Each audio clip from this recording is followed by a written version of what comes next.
Assalamualaikum warahmatullahi wabarakatuh. Labbaik Allahumma labbaik, labbaik la syarika laka labbaik. Salam dari Tanah Suci. Senang sekali pemirsa masih bersama saya Kula Nasrullah. Sekali ini kami kembali menayangkan tayangan langsung, siaran langsung dari channel YouTube TVRI Bengkulu tentang bagaimana informasi terbaru dari jamaah haji asal Provinsi Bengkulu dan asal Indonesia, bagaimana kabarnya, bagaimana perkembangannya yang akan nanti kita sambungkan dari dua narasumber kita.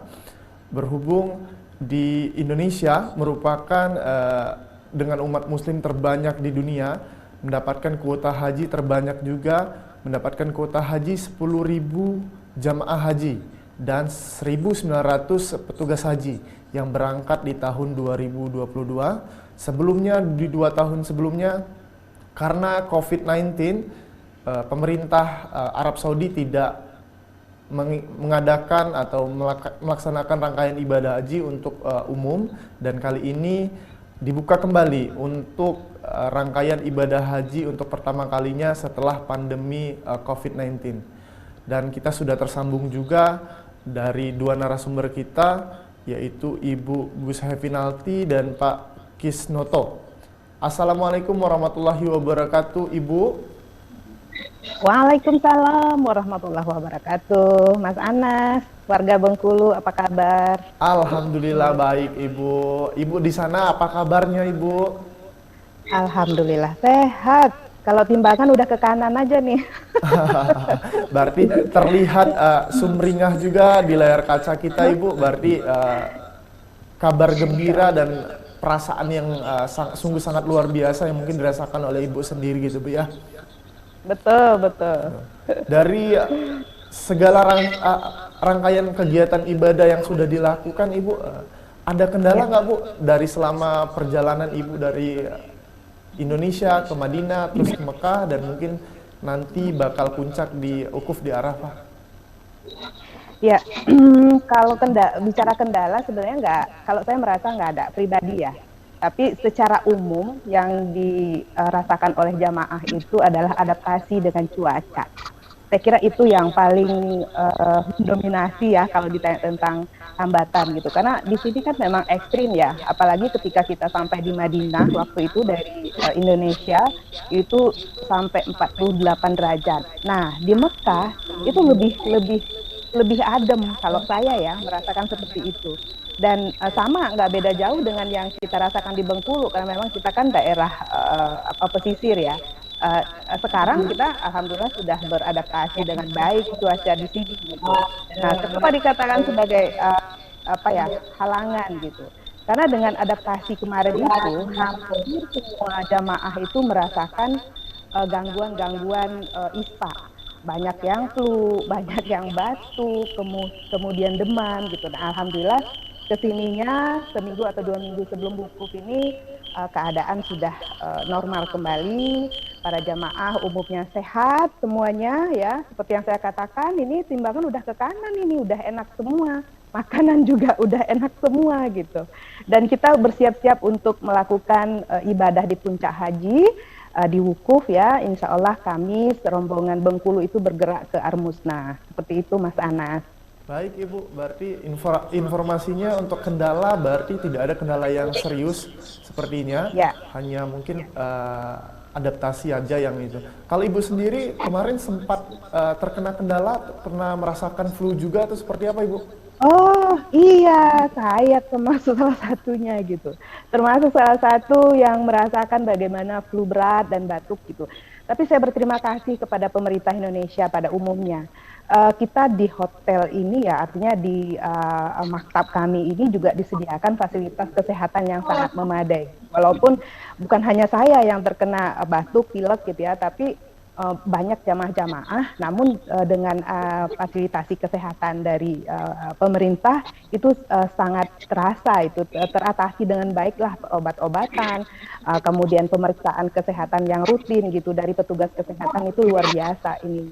Penanganannya seperti itu Mas Anas. Terima kasih. Baik, Pak Jokowi, Pak Gubernur, dari, terima kasih banyak. Petugas haji sendiri Bara sangat Ya. intensif pada para jamaah haji di tahun 2022, khususnya mungkin Ibu sudah merasakan pernah mengalami gejala flu tapi sudah ditangani oleh fasilitas kesehatan yang sudah menjadi layanan bagi jamaah Ya, haji sendiri gitu. Nah, sebentar lagi ini betul. Bu, kita bakal melihat bahwa rangkaian ibadah haji ini sampai ke puncaknya ukuf di Arafah. Bagaimana Ibu persiapan dari Ibu sendiri ataupun jamaah di kloter 6 dan kloter 7 yang bergabung atau tergabung bersama Ibu sendiri? Ya, terima kasih. Secara kebetulan saya di kloter 7 Padang ya, jadi kita terpisah hotelnya dengan kloter 6. Tapi saya yakin semua fasilitas atau pelayanannya sama gitu ya, hanya tempatnya saja berbeda. Kami mendapatkan manasik ya beberapa hari lalu untuk persiapan wukuf di Armusna, Arafah, Musdalifah dan Mina. Itu adalah pemantapan sebenarnya. Manasik bukan hanya ini dilakukan, tapi manasik untuk wukuf ini khusus dilakukan karena banyak sekali persiapan-persiapan walaupun kita hanya beberapa hari ya, lebih kurang seminggu di situ, 5 hari, tetapi persiapannya harus sangat matang karena ini adalah puncak dari haji. Di manasik itu kita dibekali dengan persiapan-persiapan secara fisik ya, kemudian secara mental juga, khususnya tentang kesehatan gitu ya, juga sudah diingatkan, diminta untuk terus dijaga seperti itu kesehatan kita. Di samping juga persiapan-persiapan untuk ibadah kita ya, kita diminta untuk lebih banyak mempersiapkan doa-doa, kemudian kita lebih banyak diminta untuk berzikir, karena 10 hari di Zulhijjah itu adalah 10 hari utama yang perlu kita dan penting, seperti itu yang kita harus lakukan gitu, kita jalani dengan baik. Seperti itu Mas Anas. Jadi kita sudah mendapatkan manasik haji dari petugas haji Indonesia, khususnya kloter 7. Tapi saya yakin juga kloter 6 dan kloter-kloter lainnya juga mendapatkan hal yang sama, dan itu sangat bermanfaat bagi kami, para jamaah. Demikian. Baik, berarti informasi untuk persiapan sudah dilakukan dengan cukup maksimal untuk jamaah sendiri gitu Bu. Kalau untuk jadwal keberangkatan ini Bu, dapat kloter keberapakah atau ada pembagian khusus kah untuk para jamaah yang ada di Indonesia Ibu? Iya,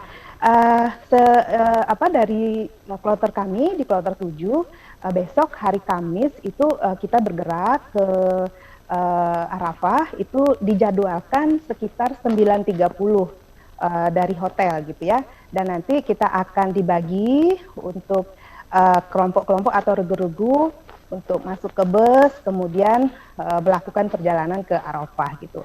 Kita juga sudah dibekali untuk tidak misalnya sesuai dengan regu masing-masing, karena ini kan pasti akan banyak orang nih, gitu. Bukan hanya kloter 7 kan, seperti karena dari seluruh dunia itu akan berkumpul di Arafah gitu, sehingga petugas haji itu sangat teliti, sangat jeli untuk mengingatkan kita bahwa kita harus kompak, kemudian menunjukkan bagaimana memberikan arahan apa yang harus dilakukan setelah kita dari hotel, kemudian berniat haji gitu ya, dan apa saja larangan-larangan yang mungkin terlupakan gitu ya ketika kita sudah menggunakan ihram seperti itu.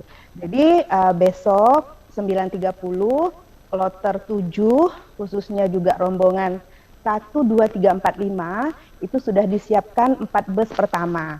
Jadi diatur sedemikian rupa gitu, sehingga 6, 7, 8 itu menunggu dulu sampai bus yang mengantar kloter pertama ini, rombongan pertama ini kembali ke hotel menjemput jemaah yang sudah menunggu. Jadi sudah diatur demikian supaya lebih teratur seperti itu, Mas Anas. Baik. Kemudian kita juga bawaan ya, diingatkan betul karena kita tidak bisa membawa barang-barang yang banyak gitu. Jadi benar-benar sangat minimalis, disesuaikan dengan kebutuhan kita gitu. Jadi semuanya sudah diperhitungkan, sampai di sana kita harus apa yang dilakukan, kemudian baju kita berapa banyak gitu ya, persiapan air minum seperti apa, sampai sedetil itu petugas kloter sudah mengingatkan semua para jamaah di sini, gitu, Mas Anas. Baik, berarti sudah diperhitungkan dengan matang oleh petugas untuk jamaah haji sendiri untuk bisa ke puncak haji, yaitu ukuf di Arafah. Kita sapa dulu Iya, narasumber kita satu lagi, Ibu. Assalamualaikum iya. warahmatullahi wabarakatuh, Bapak Kisnoto.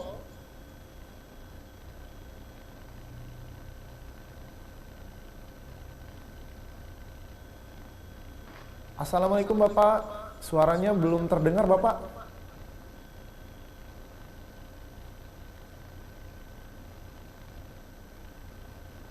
Baik, sepertinya masih ada masalah koneksi untuk Pak Kisnoto. Kembali lagi mungkin ke Ibu Gusti.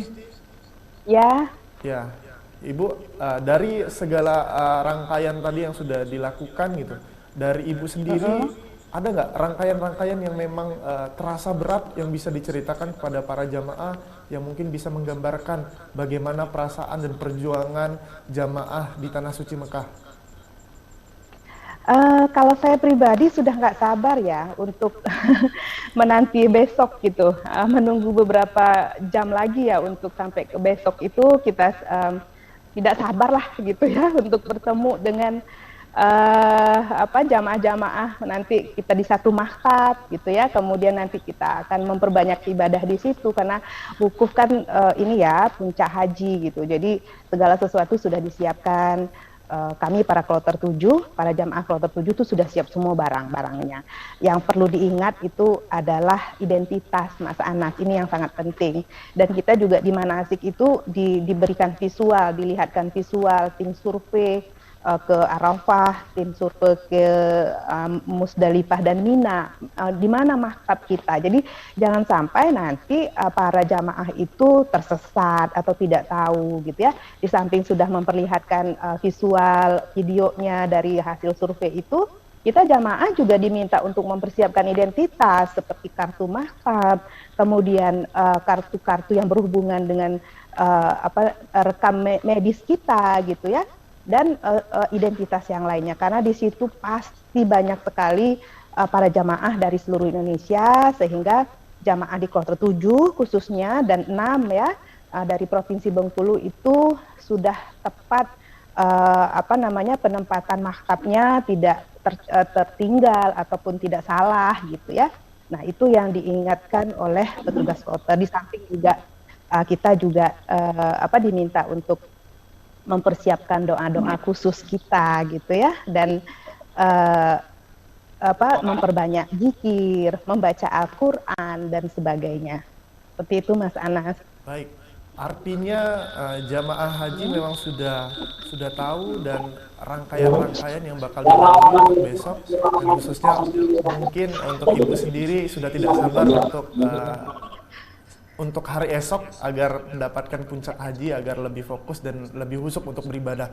Kembali kita sambungkan lagi ke Pak Kisnoto. Assalamualaikum warahmatullahi wabarakatuh, Bapak. Waalaikumsalam warahmatullahi wabarakatuh. Bagaimana, Mas? Waalaikumsalam. Bagaimana Bapak kabarnya, Bapak? Alhamdulillah, berkah Allah, kita sehat semua. Alhamdulillah. Seperti Bu Nati tadi sudah lancar menggambarkan semua itu memang benar seperti itu adanya.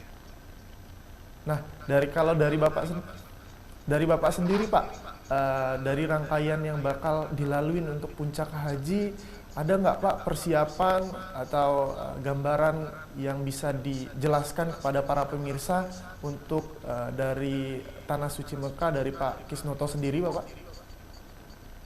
Ya, terima kasih, Mas. Kemarin tanggal 30 Juni, saya termasuk tim survei yang datang ke wilayah Armusna, Arafah, Musdalifah dan Mina. Tidak ada kendala insya Allah di situ karena semuanya sudah dipersiapkan oleh pemerintah sedemikian rupa, dan kita tinggal jamaah khusyuk beribadah mencari keridhaan Allah sebagaimana video yang saya kirimkan ke Mbak Desi. Itu seperti itu, dan apa yang disampaikan oleh Bu Sunati itu memang benar bahwa jamaah ini hanya dibutuhkan kesiapan mental untuk beribadah. Fasilitas semuanya sudah dipersiapkan oleh pemerintah sedemikian rupa, dan kami semua jamaah yang ada di Indonesia yang sekarang di Mekah ini merupakan jamaah yang sangat beruntung dipersiapkan oleh pemerintah sedemikian rupa, kita tinggal ibadah. Demikian itu, Mas. Baik, Untuk perjalanan nanti ke Arafah, Bapak, wukuf di Arafah nanti dari tempat yang sekarang itu perjalanannya berapa lama dan menggunakan apa, Bapak? Nah, seperti yang disampaikan Bu Kinanti tadi, memang kita antar jemput karena tidak memungkinkan untuk bis yang terlalu banyak. Itu disediakan sekitar 5 atau 6 bis, nanti diangkut bergantian. Gitu. Perjalanan butuhkan waktu kurang lebih sekitar 1,5 sampai 2 jam. Itu Mas, kemarin kita survei ke situ. Baik, berarti perjalanan 1,5 sampai 2 jam itu ditempuh oleh bus gitu Bapak ya. Nah, setelah mungkin untuk wukuf di Arafah nanti, adakah rangkaian-rangkaian haji yang bakal masih dilakukan oleh jamaah khususnya asal Provinsi Bengkulu dan jamaah asal Indonesia, Bapak? Rangkaiannya seperti biasa, Mas, bahwa kegiatan haji wukuf di Arafah itu nanti jamaah haji datang, masuk ke tenda, sudah diplot, dikondisikan sesuai dengan maktabnya. Jadi maktab kita maktab 29, Mas. Itu nanti dikelompokkan sesuai dengan kloter masing-masing. Jadi kloter kita, kloter 7 Padang itu, maktab 29 berada di lingkungan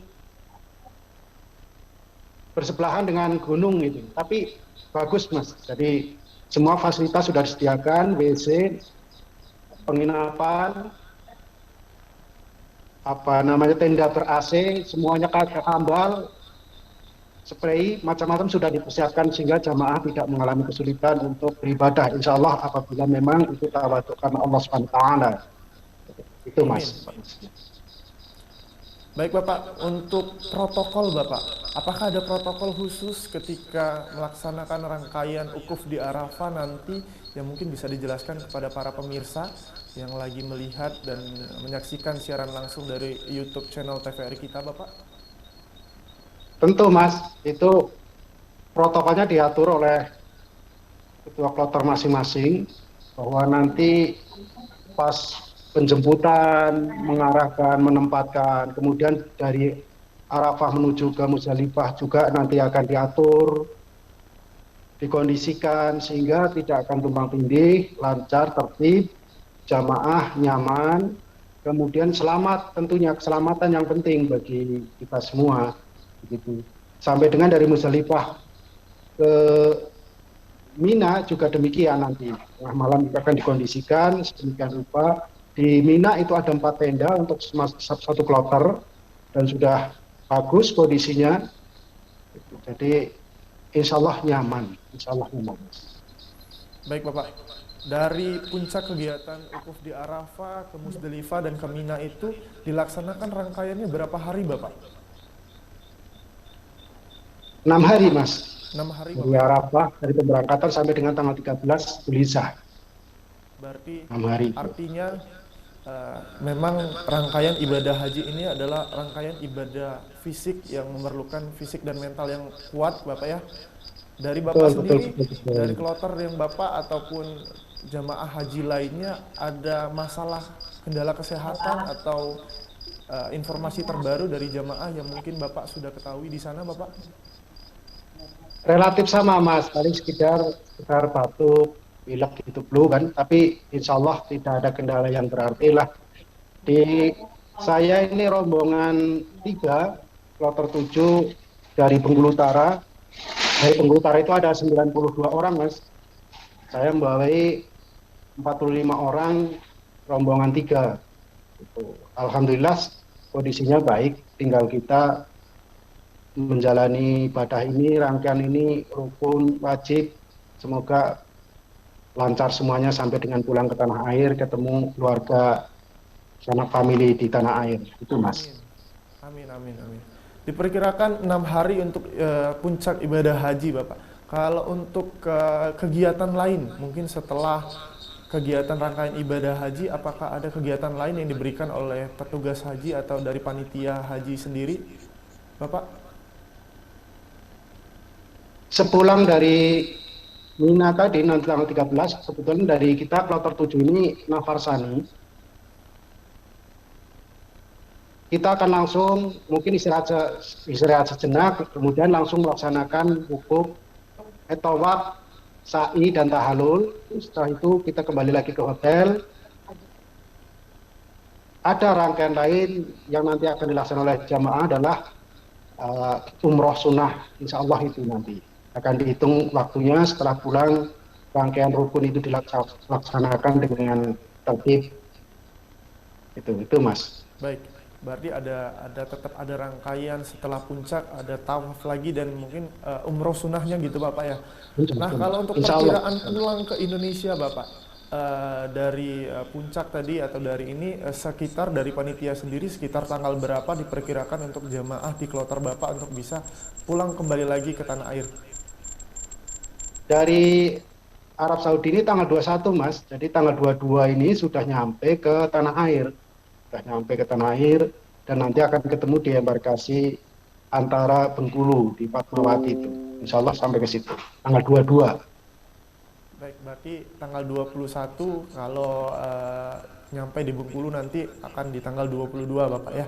Semoga Bapak dan para jamaah haji lainnya diberikan kesehatan, diberikan kelancaran dalam melaksanakan rangkaian ibadah haji sendiri Bapak gitu ya. Dan untuk Amin. yang terakhir Bapak, ada nggak ucapan untuk para keluarga atau sudah menghubungi keluarga juga selama di Tanah Suci Mekah untuk mengobati kerinduan dari para keluarga yang ditinggalkan oleh jamaah haji tahun 2002 ini? Ada, kemarin sudah menghubungi sanak famili, termasuk anak juga. Saya ada anak di kampung itu di Arga Makmur kelas 2 SMA, seorang diri di situ. Tapi saya titipkan kepada keluarga kami yang ada di Arga Makmur. Insya Allah mereka tabah lah menjalani itu semua, dan mohon doanya sama-sama kita sehat, ketemu sehat, kumpul keluarga, kita bisa melaksanakan aktivitas untuk beribadah baik mahdoh maupun khairul mahdoh. Amin.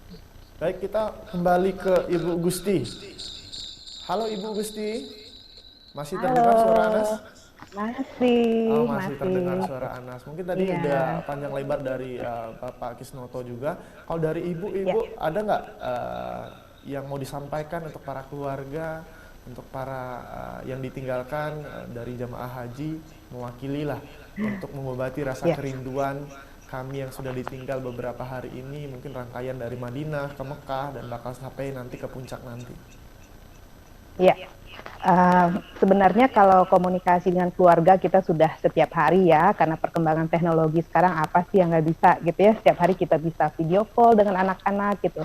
Tapi kami sangat yakin keberangkatan kami di Tanah Suci ini juga kami sangat yakin penjagaan yang sebaik-baiknya adalah penjagaan dari Allah gitu ya. Anak-anak sudah dititipkan dan sudah diserahkan gitu ya kepada Allah. Jadi kami sangat yakin itu terjadi gitu, dan alhamdulillah anak-anak keluarga besar di Indonesia itu sehat semuanya.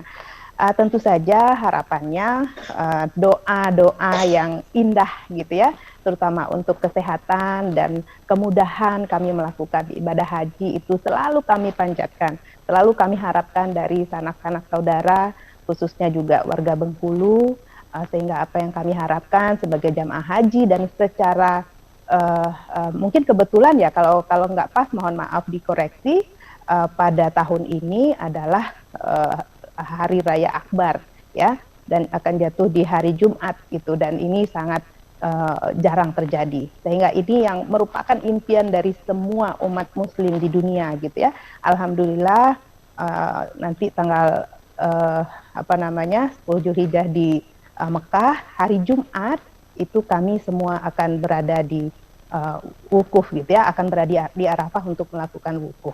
Demikian Mas Anas, mohon doanya juga ya untuk semua jemaah dari Bengkulu, semoga sehat semuanya. Yang sedang sakit sekarang besok sembuh insya Allah. Biar lancar semuanya ya perjalanan kita di sana ke Arafah, Musdalifah dan Mina, seperti itu. Baik. Berarti artinya benar-benar jamaah haji sendiri terlihat bahwa antusiasme dari mental, fisik sudah harus dipersiapkan karena memang puncak itu dilakukan 6 hari sampai ke kembali lagi mungkin ke rangkaian-rangkaian ibadah penutupnya nanti gitu. Nah, kalau keberangkatan dan kepulangan dari kloter Ibu sendiri, ditanya untuk kepulangan Ibu, apakah ada perbedaan tadi antara kloter Ibu sama kloter yang Pak Kisnoto tadi? Sama sepertinya, tanggal 21 selesai, nanti sampai di Bengkulunya tanggal 22. Dari informasi dari petugas kloter, Pak Anas, Mas Anas gitu, ya, sepertinya sama. Walaupun kemarin itu keberangkatannya sehari ya, selisih sehari ya, barangkali kepulangannya nanti mungkin sama, karena kami juga mendapatkan informasi dari petugas kloter 7 ya, itu tanggal 21 kita selesai semua rangkaian ibadahnya. Seperti itu. Kalau untuk kegiatan selain rangkaian ibadah haji sendiri Ibu, apakah ada mungkin diberikan fasilitas untuk jalan-jalan atau apa seperti itu yang bisa disampaikan untuk para pemirsa Ibu? Oh iya, barangkali apa ya istilahnya di sini ziarah ya, ziarah di beberapa tempat yang bersejarah seperti itu. Selain berziarah, kita juga di kloter 7 waktu sampai di Mekah itu diajak semua tuh untuk menyaksikan penyembelihan hewan dam, untuk pembayaran dam. Karena di kloter 7 ya, khususnya juga Bengkulu, saya kira juga semua ya, 6 dan 7 itu kan tamasuk ya, termasuk yang tamasuk, karena kita mendahulukan umroh dulu dibandingkan haji, sehingga semua jamaah itu kan membayar dana. Penyembelihan hewannya waktu itu kita diajak semua menyaksikan bagaimana nama kita disebut, kemudian hewannya disembelih gitu. Tapi uniknya di sini hewannya jinak, jadi ketika dipanggil nama kita dia datang gitu, sembelih gitu, nggak ada perlawanan. Itu masya Allah, itu luar biasa, nggak seperti yang terbayangkan atau yang terlihat sebelumnya gitu. Jadi di sini apa ya, kalau menurut saya ini luar biasa gitu. Jadi hewan-hewan yang mau disembelih itu dipanggil nama kita, kemudian dia jalan seperti di baris gitu. Apa namanya ya, ikhlas, sangat ikhlas itu hewan-hewan yang mau disembelih itu. Itu pengalaman bagi saya dan jamaah-jamaah lain yang luar biasa itu. Selain ziarah-ziarah di tempat-tempat yang ini ya, yang tempat-tempat yang bersejarah di sini, di Mekah ini. Itu fasilitas yang mungkin tidak fasilitas secara resmi ya, tetapi ada beberapa juga di antara jamaah yang pergi ke ziarah di tempat lain, tapi kita diingatkan oleh petugas kloter ada lokasi-lokasi yang memang tidak bisa dikunjungi, artinya visa kita itu tidak difasilitasi untuk berkunjung ke tempat selain lokasi untuk ibadah seperti itu. Itu sudah diingatkan, sehingga para jamaah sudah paham gitu ya. Misalnya ada yang mau ke Riyadh misalnya, nggak bisa karena memang bukan wilayah untuk perjalanan haji gitu. Nah itu diingatkan terus oleh petugas kloter ke para jamaah. Itu Mas Anas. Baik, berarti walaupun di luar rangkaian ibadah haji tadi ada apa ya? Ada pengalaman baru mungkin untuk Ibu sendiri dan para jamaah haji melihat hewan-hewan yang sangat ikhlas sudah untuk dikurbankan untuk menjadi ladang pahala juga untuk para jamaah dan makhluk-makhluk Tuhan yang sudah Allah berikan kemampuan untuk melaksanakan ibadah gitu. Mungkin terima kasih Bu sudah memberikan informasi yang banyak hari ini. Semoga sehat selalu, semoga lancar sampai ke puncak rangkaian ibadah haji juga. Salam dari kami, dari keluarga dari TVRI juga untuk para jamaah haji di Tanah Suci Mekah. Terima kasih juga untuk Bapak Kisnoto sudah memberikan informasi. Semoga nanti pulang ke tanah air bisa menjadi haji dan hajah yang mabrur, sehat selamat sampai ke tanah air kembali. Gitu. Terima kasih Bapak Ibu. Wassalamualaikum warahmatullahi wabarakatuh. Waalaikumsalam warahmatullahi wabarakatuh. Baik, itulah pemirsa laporan dari Tanah Suci Mekah. Salam dari Tanah Suci yang dilaporkan secara langsung dari Ibu Gus Hefinalti selaku rombongan dari kloter 7 dan Pak Kisnoto selaku kepala rombongan dari Bengkulu Utara, seperti itu. Nah, harapannya semoga kita bisa selalu mendoakan para jamaah haji sampai kepada puncak dari haji itu sendiri, yaitu ukuf di Arafah, kembali ke Mina, sampai penutupan nanti, sampai kembali lagi ke tanah suci, ke tanah air Indonesia tercinta ini gitu. Baik, itulah rangkaian laporannya. Untuk para pemirsa juga jangan lupa untuk follow, like, komen, dan subscribe sosial media kita TVRI Bengkulu, baik itu di sosial media Instagram, Facebook, dan YouTube channel. Demikian laporan siaran dari Tanah Suci. Terima kasih. Wassalamualaikum warahmatullahi wabarakatuh.